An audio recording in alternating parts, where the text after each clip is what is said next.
तो गोपियों का प्रेम है कि गोपी जो है निज सुख की बिल्कुल आशा नहीं करती हैं। किसकी आशा नहीं करती हैं? निज सुख की उनके अंदर बिल्कुल आशा नहीं है। जो कुछ करेंगी, खाएंगी, पिएंगी, सोएंगी, जगेंगी, उठेंगी, बैठेंगी, सब किसकी प्रसन्नता के लिए? भगवान श्री कृष्ण की प्रसन्नता के लिए है। तो ये जो भक्ति है, सबसे टॉप मोस्ट की जो भक्ति जो गोपियों के अंदर देखने के लिए मिलती है, वास्तव में इस भक्ति को, इस प्रेम को जो है भगवान श्री कृष्ण ही चैतन्य महाप्रभु के रूप में जो राधा रानी का फिर क्या लिए? राधा रानी का भाव लिए। क्यों? कृष्ण का भाव तो क्या है? ईश्वर भाव है। भगवान के अंदर मालिकत्व भाव है।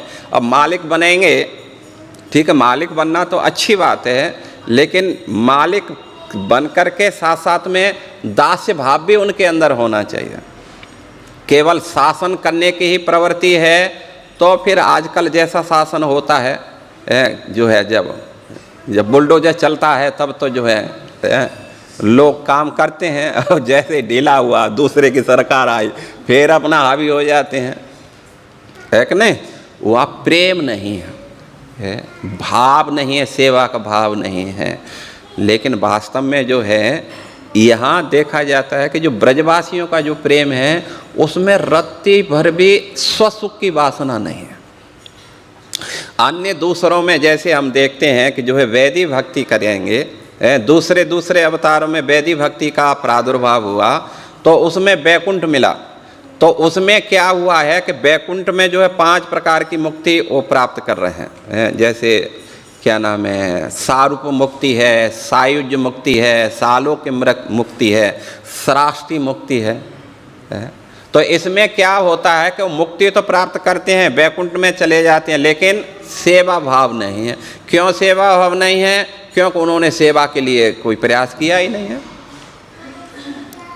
तो जब तक भगवान के साथ में आदान प्रदान नहीं होगा तब तक जो है, जो क्या नाम है, जो प्रेम है, जो सुख है अगाध, वो वास्तव में हमें प्राप्त नहीं हो सकता। जैसे ब्रजवासियों का जो प्रेम है, तो भगवान इस प्रेम को प्राप्त करने के लिए लालायित हैं।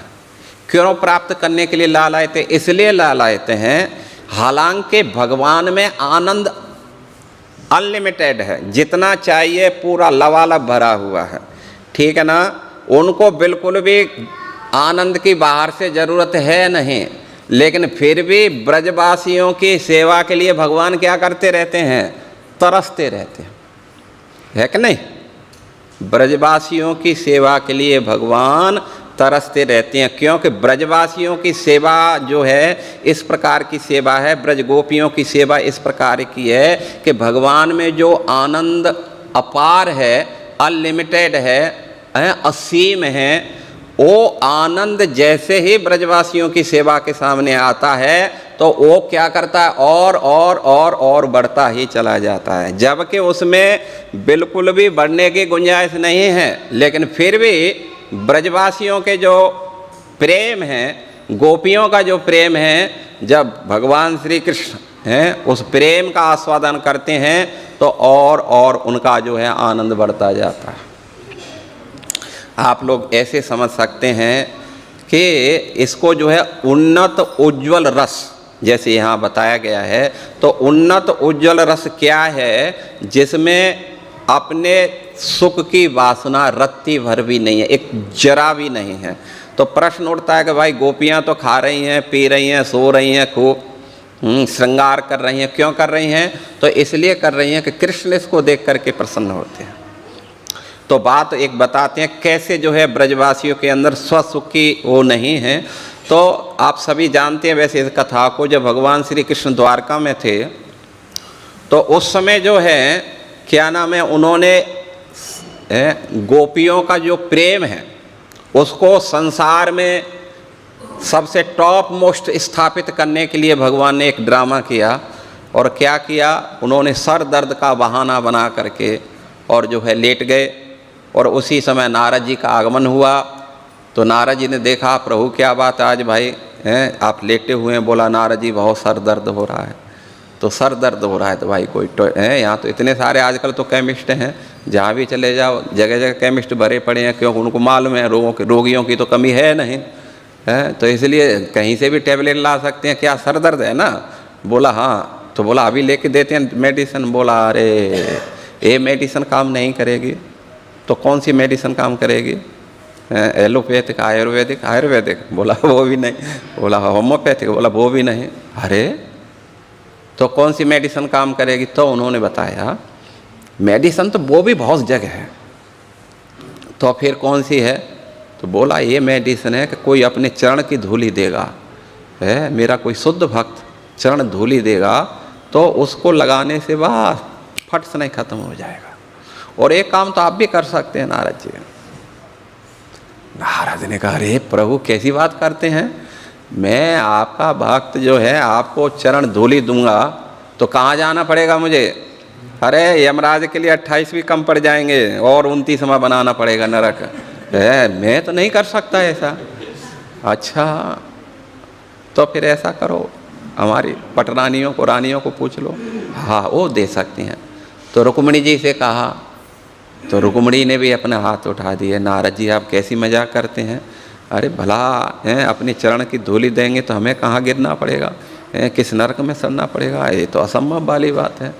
सत्यभामा, कालिंदी, मित्रवृंदा, ये वो सब को बोले, किसी ने हाथ उठा दिए भाई ये नहीं कर सकते हैं। ब्रह्मा शिव जी वो तो फिर बहुत दूर की बात है, फिर वहाँ भी गए लेकिन किसी ने यही मार दिया। सबको डर है यदि हम चरण धूली देंगे तो कहाँ जाना पड़ेगा? हमें नरक में जाना पड़ेगा। तो नारद जी पूरा ब्रह्मांड घूम के पहुँच गए और हाथ उठा दिए, प्रभु कोई नहीं मिला। केमिस्ट तो बहुत सारे थे लेकिन एक टैबलेट आपकी इतना कहाँ से लिखा है, किस डॉक्टर ने लिखा है, कोई मिल ही नहीं रही है कहीं इधर। अरे कम से कम आजकल तो एक कई सारी कंपनी है सेम बनाती है, लेकिन ऐसी कंपनी का लिखना चाहिए जो हर उस पर मिल जाए। बोला क्या बताएं? बोला आप ब्रज में गए थे?